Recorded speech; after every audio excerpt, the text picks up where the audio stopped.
So in the past, we've talked about functions of more than one variable, in particular, say 2. And for functions of two variables, we noticed that there's two useful ways to talk about rates of change.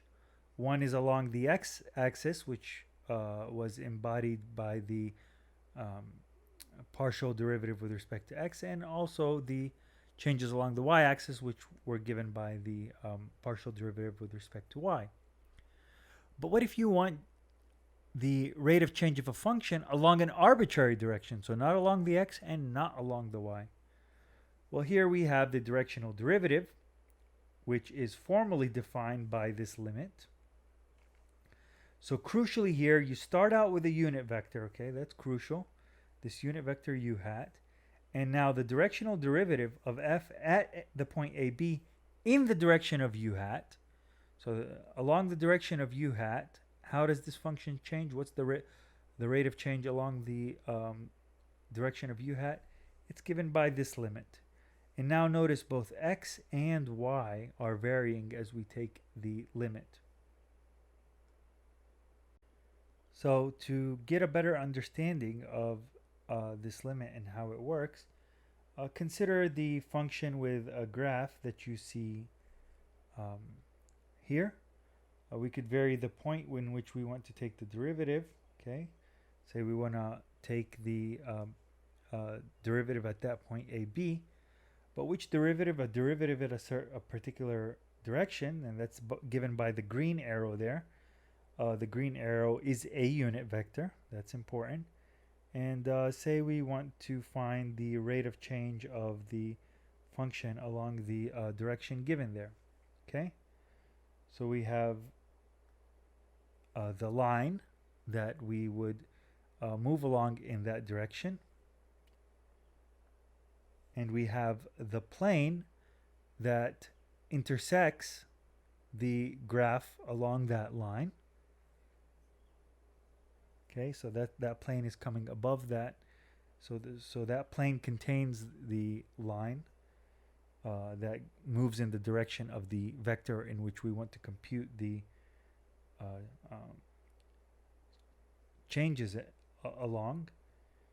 And we have the curve there that is the intersection of the plane with the graph. And we have a secant line, okay? Now the secant line are changes along that curve, that black curve that you see. They're secant lines of that curve. And what happens when we take the limit as h goes to 0?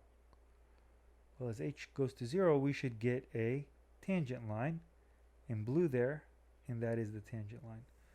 Okay?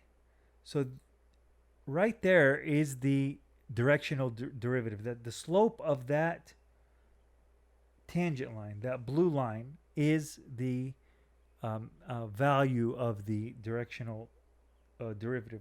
And if we vary the direction, we could vary the direction, and we're getting all sorts of different slopes as we vary the direction, depending on how that curve would look. So now we are free to find the rate of change along any direction, as long as we keep in mind that we need to use a unit vector to get the direction. Okay, if we use a unit vector to get the direction, we will get the slope of the tangent line along that particular direction.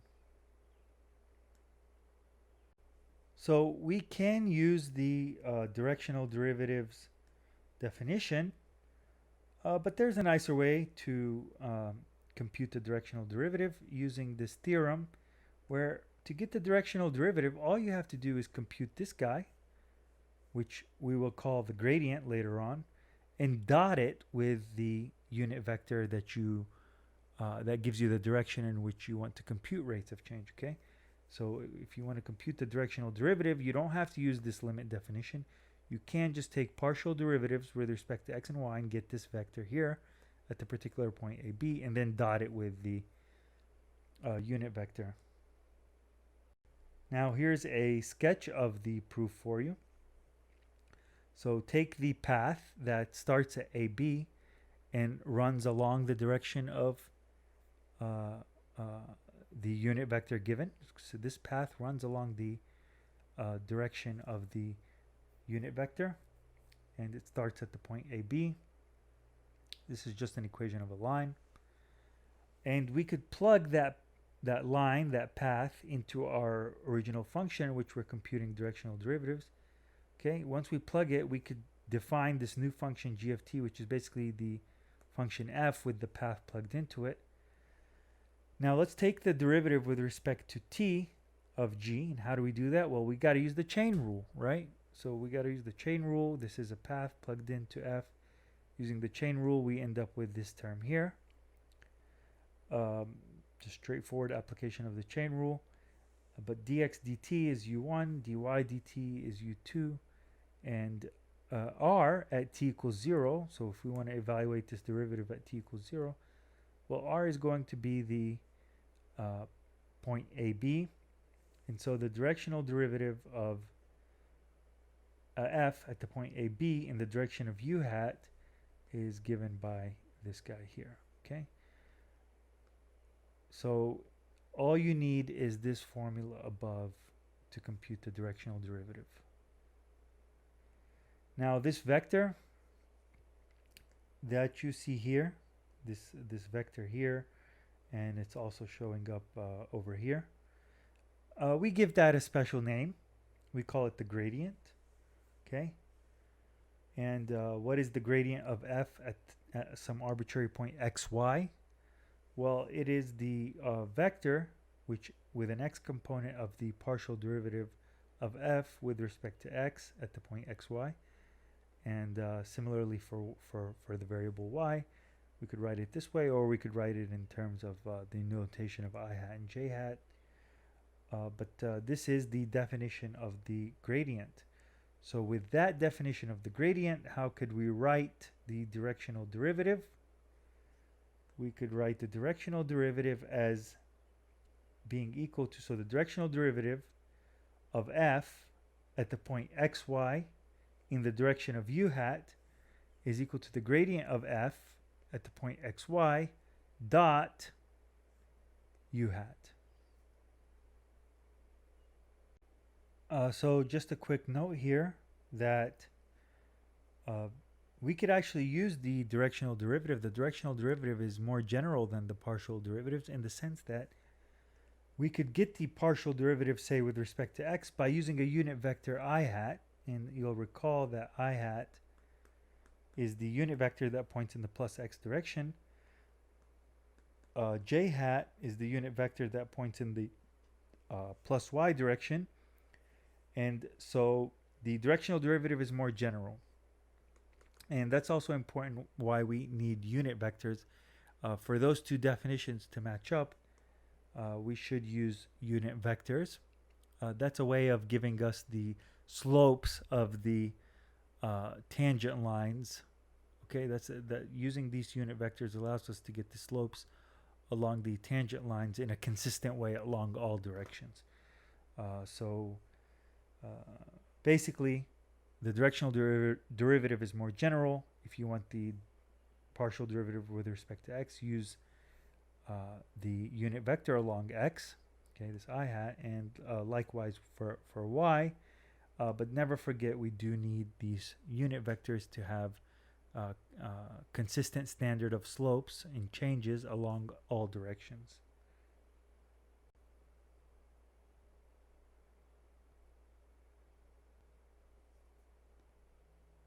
So let's take a look at a concrete example. Here we have the function given explicitly there, and we want to compute the gradient at the point 3 minus 1, and we want to compute the directional derivative, but in which direction? The direction given by u hat here. We also want to compute the directional derivative along I hat at the point 3 minus 1, and compute the directional derivative of f at 3 minus 1. In which direction? The direction given by that vector there. So for A, it's straightforward. You just use the definition of the gradient, which has the partial derivative with respect to x in the x component. And likewise for y. So we compute it this way. And likewise for y. And we end up with this term. What is that? That's the gradient at a given point xy. Okay, don't forget the gradient is a vector, right? Uh, it's a vector valued function, and later on we'll actually give a better term for it called the vector field. Okay, but for now, just note that the gradient is a vector valued function in the sense that you give it a xy and it returns back that vector that you see there. Well, we want that vector at 3 at the particular point 3 minus 1, and so we just plug in 3 wherever we see a x and minus 1 where we see a y. Okay, and we get that there, and that's our final answer. For b, so we want to compute the directional derivative along this vector u hat. First thing to note is that u hat is indeed a unit vector. That's important. We want unit vectors in our definition of the directional for computing directional derivatives. So it is a unit vector. We can use it. And so what is the directional derivative in the direction of u hat at the point 3 minus 1 of the function f? Well, we use the formula. Here's the gradient, which we computed up here at the point 3 minus 1, and we dot it with u hat. U hat is just given in the problem, so we dot it there, and we get 1 over 10 square root of 2. That's basically telling you that the slope of the tangent line that points in the direction of this unit vector is 1 over 10 times the square root of 2. Now what about c? Here we're taking the directional derivative along I hat. We do the similar steps, except instead of u we have the I hat. And I write this out more explicitly just to show you that when you dot I hat with the gradient, you are just getting the partial derivative of f with respect to x at 3 minus 1, which is what we expect. The directional derivative is more general than the partial derivatives, but the definition reduces to the partial derivatives once you choose the direction of, say, I hat or j hat. And finally, for d, we are given a direction, so we want it in the direction of 3, 4, but 3, 4 is not a unit vector, so we won't use it in the in computing the directional derivative. What we will use is the unit vector that points along v. How do we get a unit vector that points along v? Well, we divide by the magnitude of v. Okay, so here that's going to give us v hat, the unit vector that points in the direction of v but has length 1, and that turns out to be that vector there. And just straightforward definition and computation. You take the gradient at 3 minus 1 the same way we did in all other, a, b, and c, and you dot it with the v hat now, and you get this value here. So that's the function, the graph of the function that we just looked at now. And you could see this plane. This plane is the plane that is moving along in the direction that we want to compute the directional derivative in, u hat, which is 1 over root 2, and the y component is minus 1 over root 2. And we get a slope of 1 over 10 square root of 2. That's the slope of the blue line that you see there. Okay?